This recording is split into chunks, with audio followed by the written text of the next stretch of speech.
মই টেৰৰিষ্ট তথা সন্ত্ৰাসবাদী নহয়, মই জাতিপ্ৰেমী। নমস্কাৰ, মই নিজৰ জাতি মাটি ভেটিৰ সুৰক্ষাৰ বাবে মাত মাতি অহা এজন সচেতন নাগৰিক। ভাৰতীয় সংবিধানৰ ৬ষ্ঠ অনুসূচীৰ অধীনৰ কাৰ্বি আংলং জিলাৰ কাৰ্বি ভূমিপুত্ৰ লিটছং ৰংফাৰ।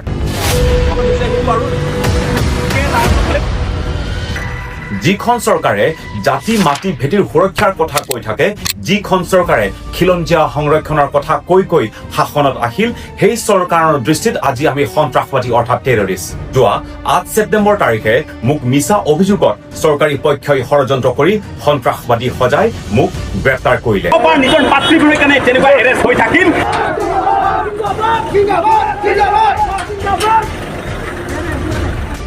কোনোবাই নিজৰ জাতিৰ বাবে ভূমিৰ বাবে সুৰক্ষাৰ বাবে মাত মাতিলে সন্ত্ৰাসবাদী হয় নেকি?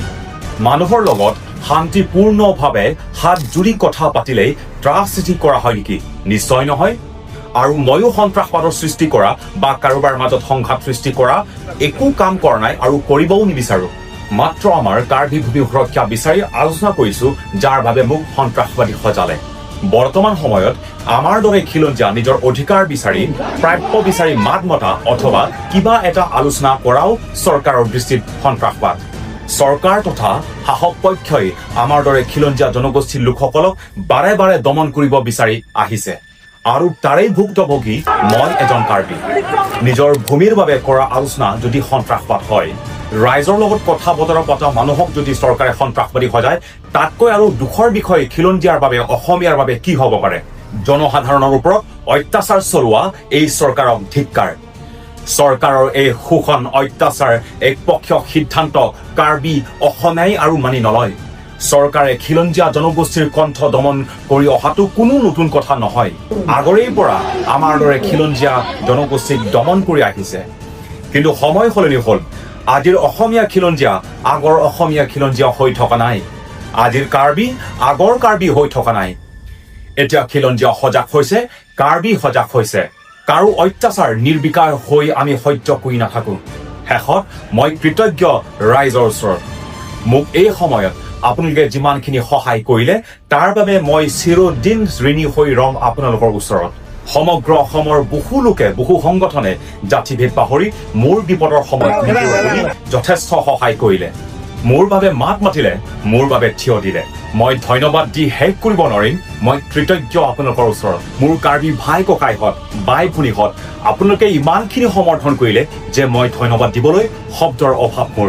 এইখিনিতে এটা কথা কওঁ, আমাৰ পুলিচ প্ৰশাসনৰ মানুহখিনিক মই অলপো বেয়া পোৱা নাই আৰু নাপাওঁ।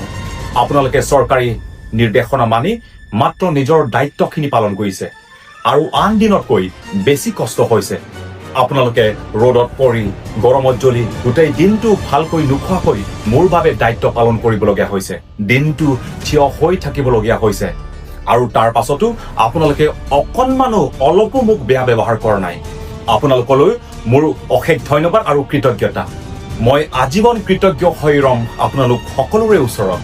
আপোনালোকৰ সাহস আৰু মৰমবোৰ লৈ পূৰ্ণ উদ্যমেৰে অসমৰ বাবে খিলঞ্জীয়া তথা কাৰ্বিসকলৰ অধিকাৰৰ বাবে মই মাত মাতি যাবলৈ সাজু। ৰাইজৰ বাবে মাত মাতি মই এবাৰ দুবাৰ নহয় ১০০ বাৰ গ্ৰেপ্তাৰ হ'বলৈ ভয় নকৰোঁ। জাতিৰ মাটিৰ বাবে অসম তথা কাৰ্বি ভূমিৰ বাবে সুৰক্ষাৰ বাবে শাসকৰ বিৰুদ্ধে মাত মাতিবলৈ কোনো প্ৰচেষ্টা ভাবুকিয়ে মোক ৰখাব নোৱাৰে। এতিয়াই আমি মাত নামাতিলেই আমাৰ জাতিৰ ভৱিষ্যত আৰু অসমৰ অস্তিত্ব শেষ হ'বলৈ আৰু বেছি সময় নালাগে। আৰু ভৱিষ্যতলৈ এনে এটা সময় আহিব যেতিয়া আমাৰ পিছৰ প্ৰজন্মই নিজৰ সুৰক্ষা হেৰুৱাই শিপা হেৰুৱাই চকু পানী টুকিব লাগিব। চিধা কথা, চৰকাৰে আমাৰ কণ্ঠ ৰুধিব নোৱাৰে আৰু এই অত্যাচাৰী দমনকাৰী চৰকাৰৰ বিৰুদ্ধে আজি খিলঞ্জীয়া জাগিছে, জাগিবই। ধন্যবাদ। কাৰ্ডম জয় আই অসম। নিজৰ মাতৃভূমিৰ কাৰণে তেনেকুৱা এৰেষ্ট হৈ থাকিম।